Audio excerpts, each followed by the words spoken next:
Why trade commodities? One of the largest investment sectors in the entire world is known as the futures industry. This is where we trade the world's food supply, known as commodities. This market is primarily designed around the use of leveraged accounts and can be used for aggressive growth investments. Unlike mutual funds or bank CDs, leveraged accounts come with added risk. But where there is little risk, there is also little reward. One such method of leverage can be found in the commodity or futures markets. Such instruments are used to trade common everyday items such as orange juice, coffee, unleaded gasoline, natural gas, or other such commodities.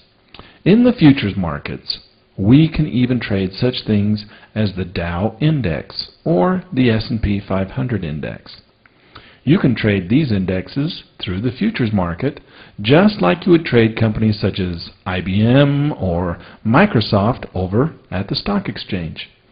Commodities, just like stocks, are traded on exchanges, but with a greater degree of leverage, which reduces the amount of time you must wait for assets to compound.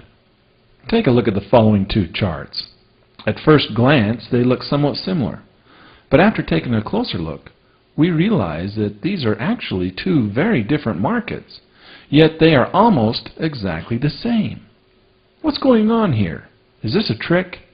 Not exactly, but there are some very tricky moves being played out here. Let's first take a close look at and analyze chart number 1 in a little more detail.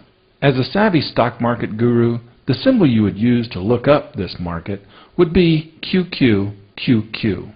You hear the financial television talking heads throw around this symbol almost every day. It's as common in their language as baseball, hot dogs, and apple pie to the average guy.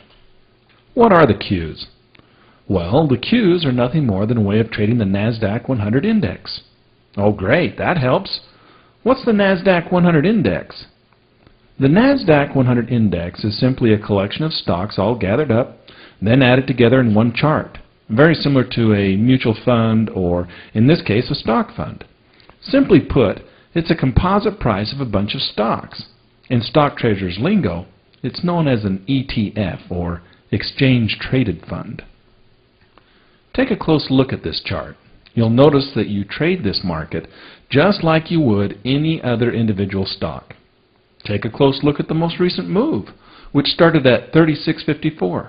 when we received a buy signal from our stochastics indicator, and it ended at 39.92 when we received the sell signal from the same indicator. The profit from this move was $2,620, and the initial investment required to obtain that